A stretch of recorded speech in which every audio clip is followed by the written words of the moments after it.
வணக்கம் தமிழ் மக்களே, நான் உங்கள் தீனா. நம்ம சேனலில் long rides, automobiles and bike பற்றின வீடியோ வந்து நான் ரெகுலராக போடுவேன். கடைசியாக நம்ம டிசம்பரில் லாங் ரைட் போனோம். அதுக்கப்புறம் வந்து லாங் ரைட் போகல. ஏன்னா எனக்கு சில ப்ராப்ளம்ஸ், அதுக்கப்புறம் டைமிங் செட் ஆகலை. அதனால தான் நான் வந்து யூடியூப் வீடியோஸ் வந்து ரெகுலராக போடலை. ரெகுலராக போட்டு இருந்தோம். திடீர்னு வந்து இந்த மாதிரி டைமிங் செட் ஆகலை. அண்டு இப்போ வந்து நம்ம ஜனவரி, இப்போ பொங்கல் அப்போது நம்ம லாங் ரைட்ஸ் கிளம்புறோம். அண்ட் இனிமேட் வந்து நம்ம சேனலில் ரெகுலராக வந்து லாங் ரைட் வீடியோஸ் வந்து நான் போடுவேன், அப்லோட் பண்ணுவேன். அண்டு நம்ம சேனலில் வீக்லி லாங் ரைட்ஸ் நீங்கள் வீடியோ பார்க்கணும் அப்படின்னா நம்ம சேனல் மறக்காமல் சப்ஸ்கிரைப் பண்ணி வச்சுக்கோங்க. அண்ட் இந்த ஒரு வீடியோ வந்து நம்ம GIXXER250 எடுத்து கிட்டத்தட்ட 1000 கிலோமீட்டர்ஸ் கம்ப்ளீட் ஆகிடுச்சு. இப்போ தான் நம்ம வந்து ஒரு லாங் ரைட் போயிட்டு வந்தோம், கிட்டத்தட்ட 1200 கிலோமீட்டர்ஸ். நம்ம வண்டியை சர்வீஸ் பண்ணலான்னு சொல்லிட்டு இன்ஜின் ஆயில் ஃபில்டரும் நானே மாற்றினேன். அந்த ஒரு வீடியோ தான் வந்து பார்த்திங்கன்னா நீங்கள் இன்றைக்கி பார்க்க போகிறீங்க. அண்ட் ஃபுல்லாக பார்த்துட்டு எப்படி இருக்குன்னு சொல்லுங்கள். அண்ட் நம்ம சேனலில் இனிமேட்டு ரெகுலராக வீடியோஸ் போடுவேன். ஸோ மறக்காமல் சப்ஸ்கிரைப் பண்ணி வச்சுக்கோங்க.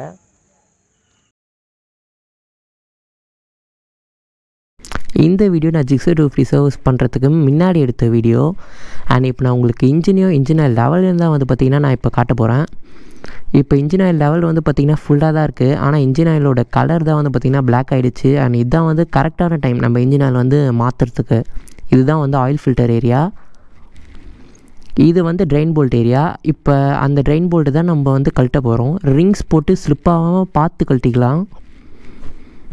இப்போ அதை கழட்டினதுக்கப்புறம் இன்ஜின் ஆயில் நம்ம வந்து ட்ரெயின் பண்ணிக்க வேண்டியது தான்.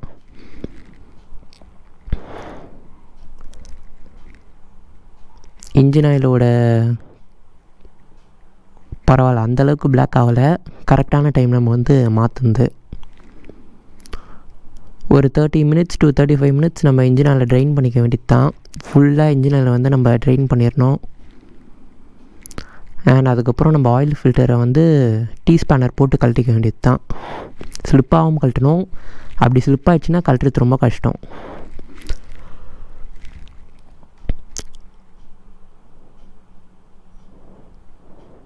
ஆயில் ஃபில்டர் கேப் வந்து கழட்டிட்டதுக்கப்புறம் இப்படி தான் இருக்கும். இதுதான் வந்து பார்த்திங்கன்னா ஆயில் ஃபில்டர், எலோஃபிக்கோட original oil filter.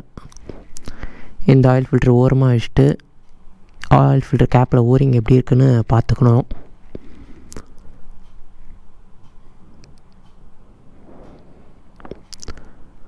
Oil filter area இப்படி தான் இருக்கும். அதை ஒரு நல்ல கிளாத் போட்டு நம்ம ஃபுல்லாக தொடச்சிடணும்.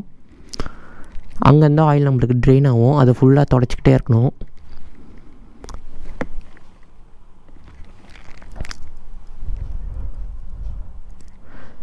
இதுதான் வந்து ட்ரெயின் போல்ட். நம்ம இந்த ட்ரெயின் போல்ட்டை நல்லா வாஷ் பண்ணி காய வச்சுக்கணும். அதில் ஒரு மண்ணோ தூசியோ எதுவுமே இருக்கக்கூடாது. அதை நம்ம மாட்டும் போது ஃபஸ்ட்டு கையில் ஏற்றிக்கணும். அதுக்கப்புறம் தான் நம்ம ரிங்ஸ் போட்டு டைட் பண்ணோம். ஃபஸ்ட்டு கையில் கரெக்டாக ஏற்றிக்கிட்டு அதுக்கப்புறம் ரிங்ஸ் போட்டு நம்ம டைட் பண்ணிக்கலாம். ரிங்ஸ் போட்டு டைட் பண்ணும்போது ஓரளவுக்கு தான் டைட் வைக்கணும். ஓவர் டைட் வச்சோம்னா ஸ்லிப் ஆகிடும், உடஞ்சிரும். அதுக்கப்புறம் ரொம்ப கஷ்டமாயிடும். இதுதான் வந்து எலோஃபிக்கோட ஒரிஜினல் ஆயில் ஃபில்டர். நான் வந்து டூப்ளிகேட் யூஸ் பண்ண மாட்டேன், ஒரிஜினல் தான் யூஸ் பண்ணுவேன்.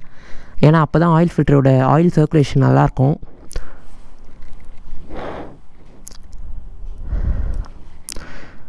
இப்படி தான் இருக்கும் ஒரிஜினல் ஆயில் ஃபில்டர். அண்ட் நான் யூஸ் பண்ணுறது வந்து மோட்டோவோட 10W50 fully synthetic engine oil தான் நான் யூஸ் பண்ணுறேன்.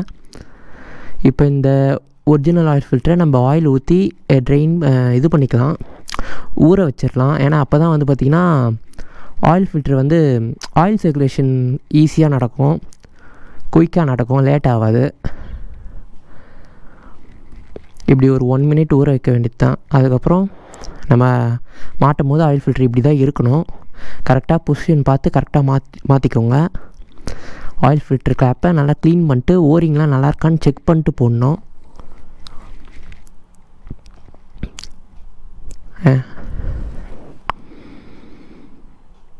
அதுக்கப்புறம் தொடச்சி விட்டு லீக்கேஜ் எங்கேயாவது இருக்கான்னு பாருங்கள். அண்ட் ஸ்பேனரில் டைட் வந்து லிமிட்டாக வைங்க. ஸ்லிப் ஆகிடுச்சுன்னா மறுபடியும் மாட்டுறது ரொம்ப கஷ்டம். அதனால் ஓரளவுக்கு தான் டைட் வைக்கணும்.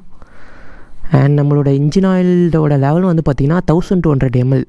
நம்மளுக்கு எங்கேயும் ஆயில் வந்து 1200 ml கிடைக்காது. 1.5 லிட்டர் தான் வந்து பார்த்திங்கன்னா கிடைக்கும். இப்போ நம்ம அந்த 1.5 லிட்டரில் 1.2 லிட்டர் ஊற்ற வேண்டியது தான். நம்மளுக்கு அந்த பாட்டில்லே வந்து பார்த்திங்கன்னா அளவுன்றது இருக்கும். நான் வந்து GIXXER250 வந்து 10W50 யூஸ் பண்ணுறேன். அண்ட் GIXXER250 இன்ஜின் ஆயிலோட கிரேடும் வந்து பார்த்திங்கன்னா 10W50 தான் வந்து கம்பெனி ரெக்கமெண்ட் பண்ணியிருக்காங்க. அண்ட் இப்போ இன்ஜின் ஆயில் ஊற்றுனக்கப்புறம் அதோட லெவல் காமிக்கிறோம் பாருங்கள், ஃபுல்லாக இருக்குது.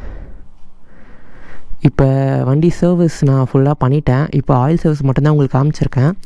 இப்போ ஆயில் சர்வீஸ்க்கு அப்புறம் வண்டி எப்படி இருக்குன்றத பாருங்கள்.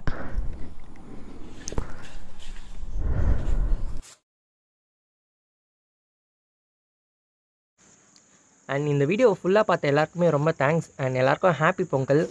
நம்ம சேனலில் இனிமேட்டு ரெகுலராக வீடியோஸ் வரும். ஸோ மறக்காமல் சப்ஸ்கிரைப் பண்ணி வச்சுக்கோங்க. அண்ட் உங்கள் சப்போர்ட்டுன்றது எனக்கு ரொம்ப ரொம்ப தேவை. ஸோ வீடியோ பிடிச்சிருந்தா சப்ஸ்கிரைப் பண்ணி வச்சுக்கோங்க. அண்ட் நம்ம வீடியோஸை ரெகுலராக ஃபாலோ பண்ணுங்கள்.